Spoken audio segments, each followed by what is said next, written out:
The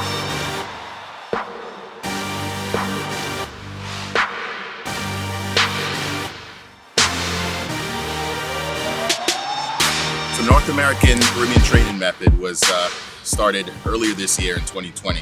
And the purpose of the program is to give Caribbean coaches in the United States and Canada an opportunity to come together, train, and work with players. We are going to spread this throughout the United States. Has been something, a dream of coaches of Caribbean descent in America for a very, very long time.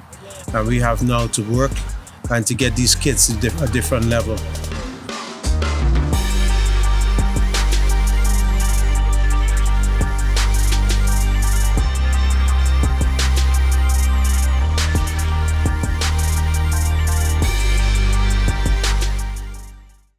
Good morning, everybody. This is Justin Reed with the Black Soccer Membership Association podcast. I've got a special guest today, a good friend of mine, Kendol Decker. He is actually out of the Silver Spring, Maryland area. He currently runs a soccer club called Aspen Hill Soccer Club, and he's had the club for about 4 years now. So the topic of discussion is going to be kind of like the pros and cons of him starting his club.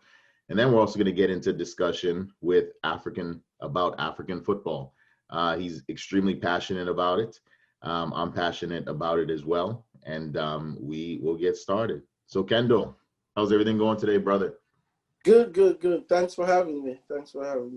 Yeah, thanks for taking the time out and spending, the next 20, 30 minutes with us. So I appreciate it. Kendol, can you tell our audience a little bit more about yourself? How you got involved with football and what you are currently doing. Yes. Well, basically, I grew up in West Africa, Sierra Leone. I was born in Sierra Leone, and I came to the U.S. in my early 20s, some 17 years ago, I believe. In the early 2000s. Actually, I was like 21 years old. And I went to Montgomery College, transferred at University of Maryland. I played briefly at Montgomery College, but I got injured. And obviously, I came to the US as a refugee, so I really did not have support system financially, so I didn't really pursue college football because that means I didn't have to work and stuff like that. And the injury at Montgomery College pretty much just made it difficult for me because I was out for like a year and a half. And then I went to work. I worked a couple of corporate America jobs. I worked for a law firm between 2006 to 2009, and by the end of 2009, the financial situation, the recession hit, and I lost my job. So that's pretty much when I lost my job. I reached out to my coach at Montgomery College. While I was in between jobs, I wanted to keep fit. I just wanted to play soccer, and I knew around that time they usually hold like practices.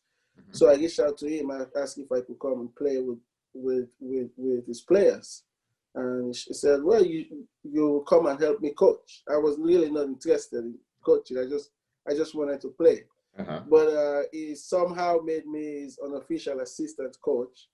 And that's pretty much where it started. I ended up asking him how I can get like coaching education, and luckily around that time, NSCAA was hosting a course in Montgomery College through MSI, Montgomery Soccer Inc. Around that time, the registration was already like way past due. But he was able to get me into that course, that beginner course. And through that course, I was able to connect with some people at MSI. And that's pretty much how I started coaching. It's amazing, isn't it? Sometimes all it takes is one person to kind of help open the door. for you with coaching. You know, for me, it happened while I was in college. So I attended the University of Delaware for 4 years, and I was just, you know, finishing up my fourth year playing.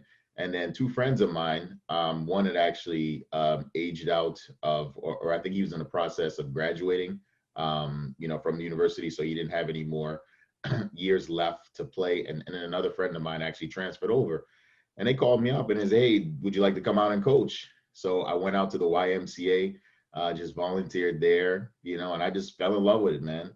And that's how I started coaching as well, you know, at the University of Delaware, and then coming back home to the Washington, D.C. area. That's how I kind of continued. So that's a good kind of transition into the next topic. So you have a club. It's called Aspen Hill Soccer Club, and it's based out of Silver Spring, Maryland. Can you fill us in a little bit more about the club, when it got started, and tell us a bit more in terms of like the pros and cons of building a club? Yeah, it's an interesting transition, because going from that, for me getting into coaching, that was between 2009 2010, and so I did that course at Montgomery College. That was the NSCAA level 6. So it's kind of like beginner's course. And immediately after that course, I started coaching an MSI Classic team. One of the parents who was taking that course basically asked me to go help to coach his team. And through that, I got into the people at MSI. I started running camps for them. And then 2012, I started forming my own team. And that was mostly siblings from the first MSI team I started coaching. So between 2010 and 2014, I had maybe like 3 teams that were all playing within MSI Classic, which is like a local league kind of between rec and travel. And I was also helping with their academy program. I was helping them running goalkeeper camps and some skills clinic camps during the winter and stuff like that. So 2014 is when I actually decided that, okay, I'm going to start a club, like an official club on my own.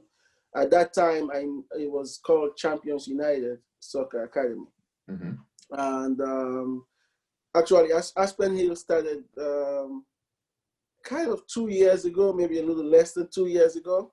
Okay. But it was Champions United Soccer Academy from 2014 all the way to 2018, when I decided to move to Silver Spring.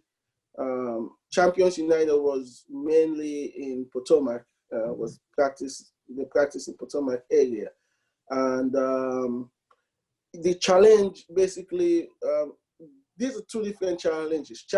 Champions United basically was within an MSI Academy Classic system, the MSI Classic system, which is a local league. You can just go in there and put your information, and then you get like players. But you got to do it within their own rules, which if you want to be independent, it's hard to follow those rules. Right. But through that, I transitioned to travel under Champions United Soccer Academy. And in a lot of occasions in different age groups, I really build like really good teams, like advanced teams. But the challenge I had basically that I would lose like 3-4 players, 5 sometimes. When I have like teams that are very, very good, I will lose those players to Bethesda, Potomac, DC United in some cases. So I always have to come back and rebuild, and it was always frustrating, because if you lose like 3 players, and then the players that stays, they soon leave after like a few months, because they know that, oh, the team is not where it is, and my best friend has gone over there. And so that was a big challenge, and I kind of thought that I reached like my limit, and I knew I had to do something different. So I already live in Olney, and I will go through Georgia Avenue, Norbeck, when I go to practice all the way in Potomac. And I noticed that there is no really structured club in Silver Spring area. Well, that's like 2-3 years ago. I'm seeing like a lot of people are starting to come to Silver Spring now. Right. And that's when I decided that, you know what, I first moved my practice over here. Mm-hmm. And I lost probably 25% of my team, but mostly MSI Classic players. Mm-hmm.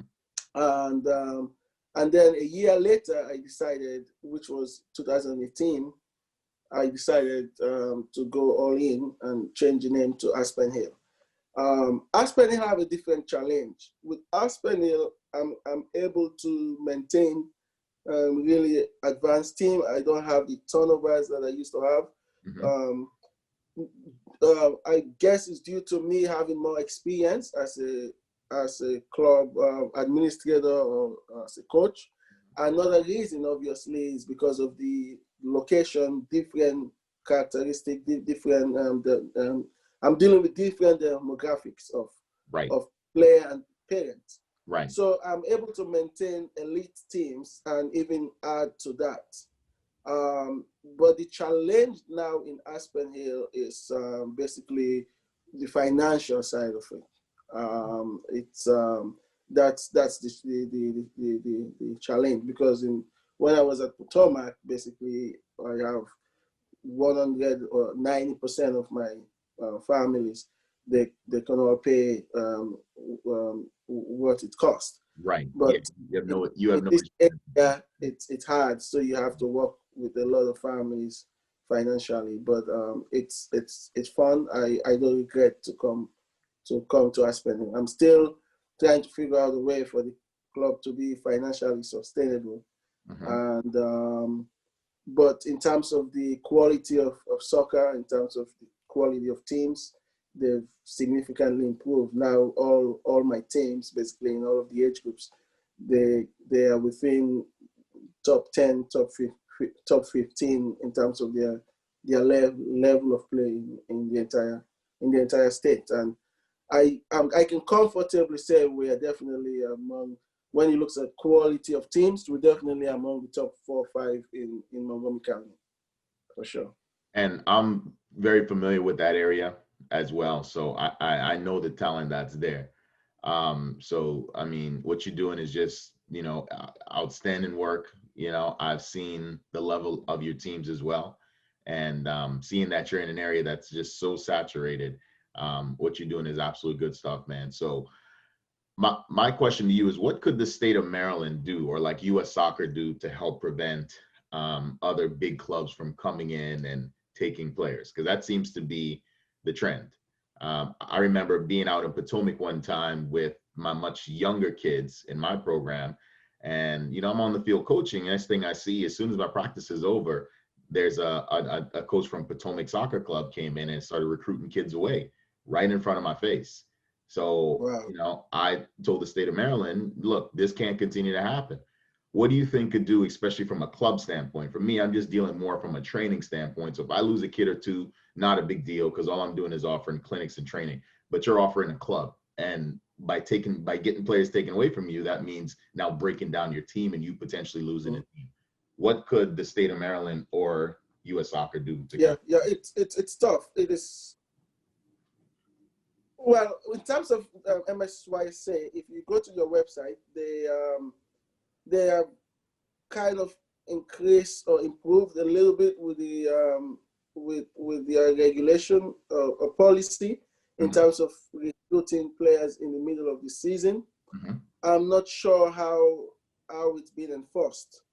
I think they can go a little further. Currently, it states that MSYSA discourage players from moving from one team to another in the middle of the season. And then it said that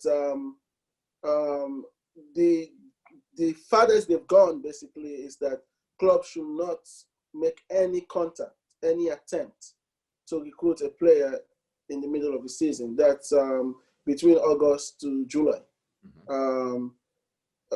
clubs should not make any attempt to contact or recruit another player that plays for another MSYSA club. And there is something like an $800 fine. Oh, really? But how to enforce it? Know that. Mm-hmm. Yeah, I don't know how it's been enforced, because honestly, I haven't really had that problem over the past 2 years. I've lost maybe very, very few players, but that's basically mutual consent. But when I was really, really, really struggling, like losing dozens of players every year, and I knew clearly that those big clubs were actively recruiting my players. And even now, they try to, but they just fail. They still try to now. They just fail. But if you file a complaint, because I just had a situation not too long ago. It was a failed attempt to recruit one of my top players. And this club basically offered this player a free ride, completely free ride. And then basically they told him to go help recruit another 2 of my top players in my O16. My O16 is considered one of the best teams right now in the state. And so they only want that player. They offered him a free ride, and then they wanted him to help bring 2 of my top players. So I knew about it because the parents of those 2 players, they told me what was going on. And so my manager reached out to the other coach and told him that, we are going to report you to MSYSA. But the parent who was involved, who is the one parent that his kid, they used him to recruit the other 2 parents, he tried to talk us out of it. He was not willing to cooperate because we have to pay like $300 to MSYSA to investigate. Oh, wow. And if I think they should definitely not tell club to pay $300 to investigate that other club is trying to steal your players. Yeah, that doesn't make much sense. So we decided not to move forward. But to answer your question directly, obviously, right now it says they will fine club $800, which is a new policy just about a year ago that they started that. And but for them to investigate the club that is complaining about poaching, about another club poaching their players, have to file a formal complaint and pay $300, and they will reimburse you the $300 after the investigation is complete. But if they investigate and they didn't find anything, then you lose the money. Yes. So is that $300 per player that's taken, or is that $300 just for the club for one investigation? Per investigation. Per investigation. Wow. Per investigation. Wow. Per case. So those 3 players, basically that $300, and I don't know if the $800. I'm not sure if it's per player or just per case. It's not very clear. Or maybe I have to look at it again. Wow. But it's a struggle, and I've seen colleagues of mine over the past 7-8 years. I've seen clubs going out of business. There are some clubs that was around just 3-4 years. They're no longer in business. Right. And I mean, think about that, what you just said, right? So the $300 you would have to pay, and then you don't get that money back. If you're a small club, you can afford that. You can. You're already struggling to get money coming in from your members. Now to have to dish out $300. So to me, it's kind of like a way of MSYSA not doing anything. They say, okay, well, you're going to get fined $800, but then they look at it and say, well, how many clubs are really going to pay this $300? So it's not a resolution by any means, So interesting. I mean, that's just youth soccer, I think, in this country. It's just a free-for-all. It's just, the wild, wild west still, and it's just crazy that, that it continues like this. So I want to transition into talking about African football. I know that is a topic that's extremely important to you. You are from Sierra Leone, right? Correct? Yeah.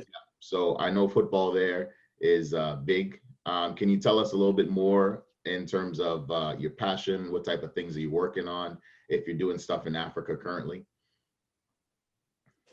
Yes, well, so basically, Sierra Leone, I believe, just like any other country in the sub-Saharan part of Africa, um, possesses the most talented athletes. Not only soccer, but other contact sports as well. But definitely soccer. We lack organization, we lack structure, and it's so difficult. People like us in our late 30s, we're not sure if we will ever see in our lifetime at this point. If my country, Sierra Leone, will win a World Cup or even qualify for a World Cup, or if an African country will win a World Cup. So in terms of what I'm doing in Sierra Leone, basically over the past couple of years, I've been very much more involved, engaged. And I'm talking to several grassroots coaches. I support them a lot with like balls and stuff through my club here and through my Adidas sponsorship that we have here with Aspen Hill. So basically, equipment that we are not using after we get what we need for the club, I will send them back home. And my goal right now for Sierra Leone, basically, I'm working on a lot of different things. We have a consulting company that we just launched. We haven't launched it yet, but we are doing the underground work. And that consulting company is going to help clubs to structure their clubs. Like basically, there was a situation with a professional club that they were disqualified from participating in the African Champions League, African Club Champions League, because FIFA through CAF, they have this policy now with basically African clubs. It's called the CAF club licenses. To license, they basically have to license every club, every professional club that wants to participate in international competition, which is just for the clubs to have a structure, to have a budget, financial statement, to have a youth team policy and stuff like that. And based on our research, we have noticed that there is no club in Sierra Leone that right now, at the moment, can pass. CAF is the Confederation of African Football. Can pass that licensing agreement.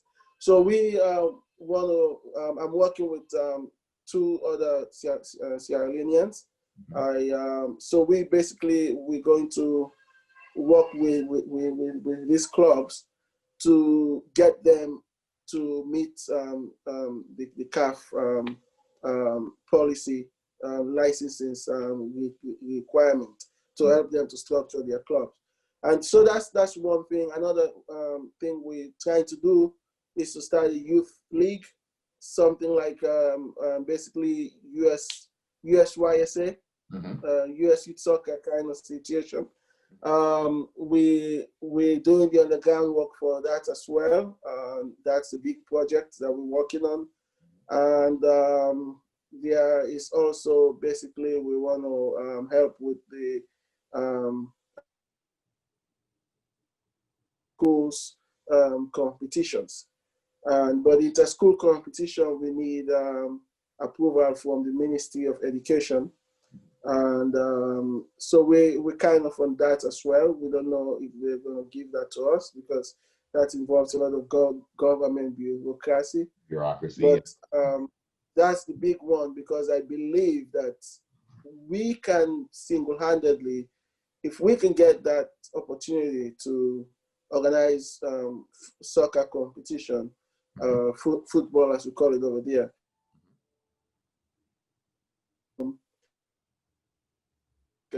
we can help with a lot of like the infrastructure We can, through the Old Boys, well, we call it Old Boys Association. We call it Old Boys Association, but it's called Alumni Association here. Through the Alumni Association, we have these ideas and we can go through them to raise funds to be able to put a sport facility in their schools. The problem back home is people just doesn't have that idea of generating revenue that's not coming, like, apart from what you're getting from like FIFA or the government and stuff like that. And it's Football Association, when you look at their financial statements, their budget, they don't have any single source of revenue that's from a private, from the private sector. Which seems to me is from FIFA and the government. And to me, Kendall, that seems to be a trend even in the Caribbean. It seems like both the Caribbean federations and the African federations are so dependent upon FIFA. And you make a great point. You know, you need other streams of income if you want to run and you want to operate any type of business, you know. So yeah, just wanted to add that seems to be in the Caribbean as well. Yeah, I mean, it's crazy. It's there are so many different ways that they can make money. So many different ways, and you just don't understand. And the sad part is that there are lots of dreams that there are lots of, in a country that lack structure, infrastructure in general, in every sector of life. There are lots of people back home that football or sports is the only chance that they have to get out of poverty because of the situation of the country. Right. And this is one sector. There are people, I don't believe I'm the savior or I know all. I believe there are other people like me as well that can help.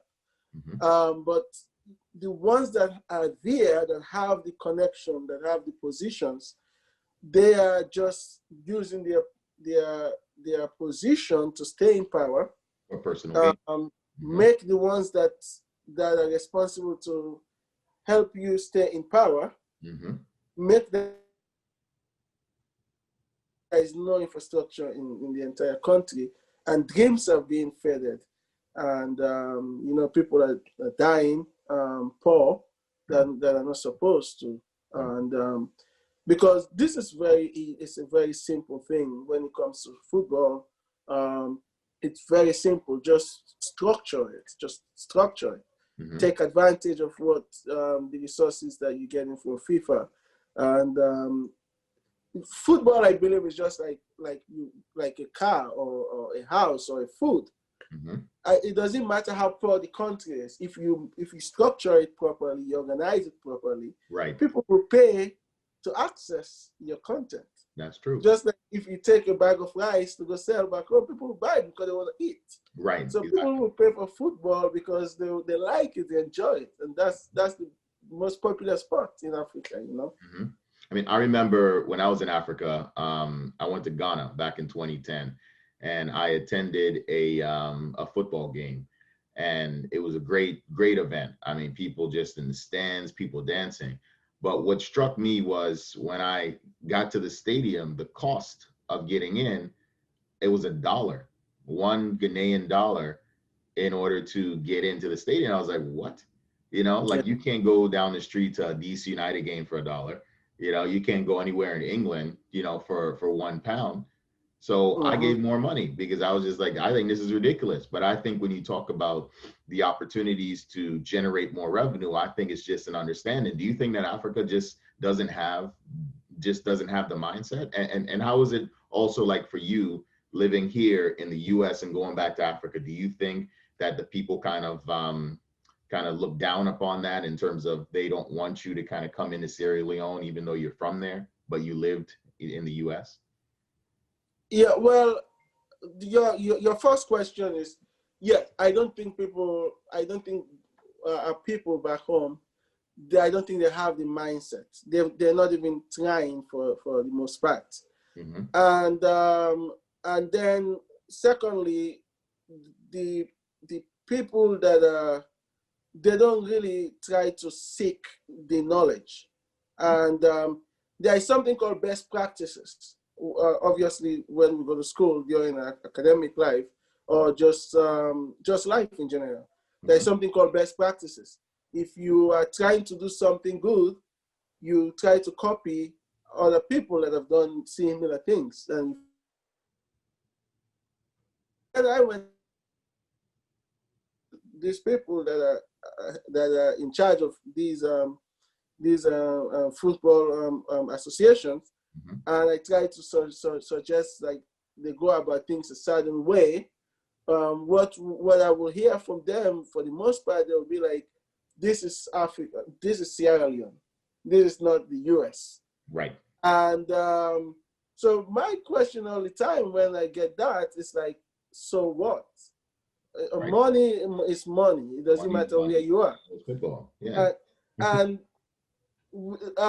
then basically when they say we have to do what's work for Sierra Leone, if you look at our entire history, there has never been anything that anyone has done ever when it comes to football or structuring soccer that has worked. We've never had anything that worked. And you cannot even go to Nigeria or Ghana or Gambia or Senegal that you can even find things that have actually worked. Everyone is figuring it out. Right. So you got to go to the places like England, like France, like countries, and that's how U.S. soccer has improved in a way. Like 20 years ago, even though they tried to tailor it to America in a way, like in the MLS, they did went to France, went to those places for best practices, and they tailored it to America.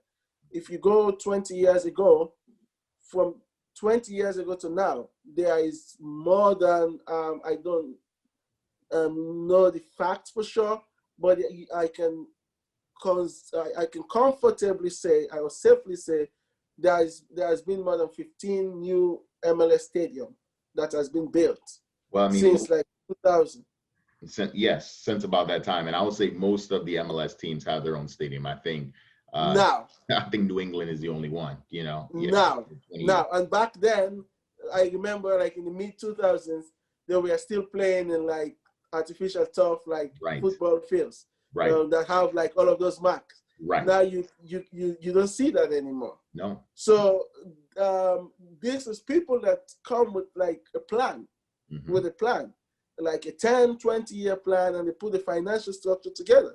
And you cannot even know, because the European countries have been doing this for so long. So you cannot even find much information on how things can get done over there, because they're so comfortable now.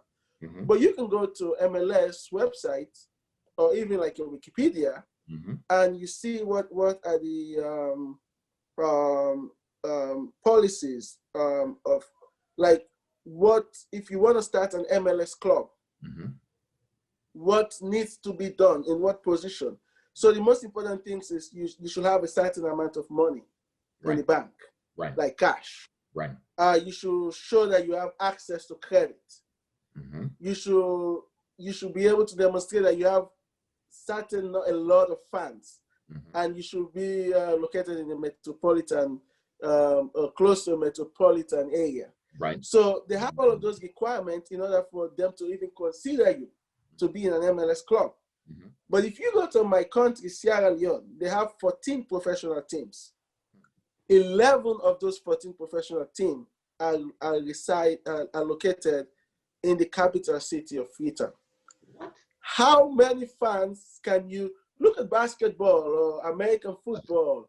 All of the teams are like, it's only like the big cities, like very, very few, like Los Angeles, that have like 2 teams in most of the sports disciplines. New York, very, very few, New York and stuff like that. And if you go to England, they've been doing this for like decades and decades. So you cannot compare us with England, where they have like Tottenham, Chelsea, West Ham, a bunch of teams in London. But again, you go back to MLS.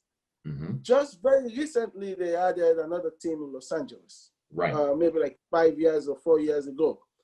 But because they are new. So if I am starting a thing in another country, I will look at MLS more because they're new. You cannot really find any information in England or France because they've been doing this for like 40, 50, 60 years. And you cannot even know how to start because they have like Division 1, Division 2, all the way to 4, 5, 5, 6 divisions of teams.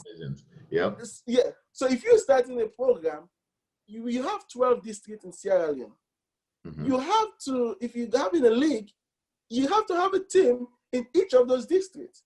Right. And I know for sure that if someone in the diaspora, which have more money or access to cash, if you come from a certain district, you know, you like soccer, you know there is a professional team from that district, you're going to support that district. That's true. And that's how you're going to get revenue. But most of the teams in Sierra Leone cannot account for 5,000 fans, and they cannot account for any more than $10,000 in annual revenue.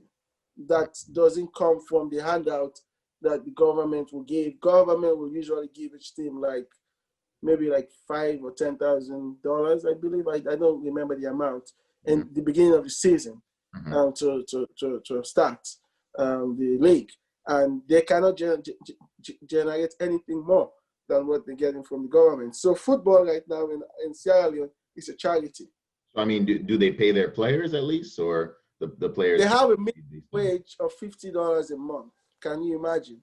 $50. And half of the teams cannot even pay their players on time or regularly, Wow. especially the all sectors of life. So that's included in football. But again, the people that are running these leagues and these associations, the mindset is one, and then they just don't know what they're doing. For example, in Sierra Leone, a league, a professional league, they appoint a board every single year for the league. And the football association is running the league. They choose who is the head of the board. And these people are part-timers. They really, I don't even think they're getting paid. They are, most of the time, they put lawyers in there that will continue his own private law practice or continue going to his job. And then he's just there as the board of the Sierra Leone Premier League. Instead of like, this should be like a private, or even if it's owned by the Football Association, it should be a complete separate entity. Right. It should be with full-time staffs. Yeah. With full-time staffs, and you have to have like a marketing department to figure out a way how to generate revenue. You have to bring in sponsorship, how to collectively negotiate TV rights, kit deal. Like again, England has been doing this for a very long time. Of France, you cannot compare them. Right. Teams individually in the US, that's a very big and rich country, but yet the MLS collectively negotiated kit deals for all of the teams. All MLS teams are using Adidas. Correct. They still haven't they haven't break away from that. Right. So if I am starting a league in Africa, that's what I will do, because there are lots of clubs in there that are not there yet to be able to go out there and get your own sponsorship deal, your own kids deal. So you collectively bargain it and find a way to sell them to their fans. And there are just so many simple, basic stuff that's not been done, which is very unfortunate. It definitely is, you know, and again, it's a mindset. And you make up, and you just mentioned MLS having one brand, that being Adidas. You could say the same thing with the NBA. You can say the same thing with the NFL. Yeah. The NHL. They all have one brand. You know, it's not this person has Under Armour, this person has Nike, this person has Adidas. You know, it just doesn't work like that. So, I mean, I think that Africa has a extremely long way to go. Extremely long way to go. Yeah. I think that you are definitely on the right path, because you have the experience of building your own club, and then you got the passion, and then you also have the knowledge, and you understand what Major League Soccer has done, you know. And I think one of the biggest things that MLS has done is they all come together. You know, all 28 owners are a part of that one LLC. And, you know, I know a lot of people are against MLS in terms of, okay, well, there's no promotion relegation, but before MLS, they tried to run a league and it didn't work. It failed. So by them having this structure now kind of allows them to be sustainable, you know, so I definitely think that you're on the right path with this. So Kendol, I want to thank you for coming on to the show. Can you tell our audience where they can find your club? And I know you're in the process of building the consultant company. If you can give them some information in terms of your social media handle and so forth. Yeah, thank you, man. Well, just to tag back on that MLS promotion relegation, I was one of the biggest critics about that. That's a while ago, before I really got into soccer. And especially before I really started taking like going to seminars, and right now I'm actually a graduate student studying sport, masters in sport business at Manchester Metropolitan University in England. Okay. And but now that I have so much knowledge and experience in sport, I clearly understand and I support why MLS don't have a relegation promotion policy. And again, if I go and run a league in Africa and Sierra Leone, at least for the first 10 years, you got to not have a promotion relegation policy. Again, you cannot compare back to Europe and all of those places. But yeah, I support. I was one of the biggest critics, but I completely. It makes a lot of sense that MLS, because it's a new league, doesn't have a promotion relegation. But thank you so much for having me, man. It's a pleasure. And yeah, you can check us out at Aspen Hill Soccer Club on Facebook. We're on Instagram and on Twitter. Not as active on Twitter as we are on Instagram and Facebook. But yeah, you can check us out if you are in the Silver Spring, Montgomery County, or Prince George's County area, and you have a kid between the ages of 2 to 17. You're welcome to check out the programs. And yeah, basically, thanks, man. Really appreciate it. No problem at all, Kendol. And we're going to share all that information as well. We'll put it in a caption. So definitely want to thank you again for your time, and definitely got to get you back on the show again. You know, as the consultancy company, you know, evolves, I would love to learn more about what you're doing in Africa, because I think that's groundbreaking. Yes. Our consultancy company is in Innovative Sports Management. It's open basically for Sierra Leone, but it's already registered in the US. Okay. And we definitely we're open to any opportunities in the US also as well. Okay. But yeah, it's Innovative Sports Management.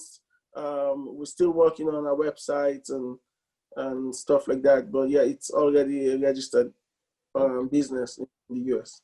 All right, good stuff, Kendol, man. I appreciate it. Thanks for your time again, and look forward to having you back on the show again. Thank you. Thanks, Justin. All the best. All right, all the best to you as well, Kendol. We'll talk soon. All right, take care.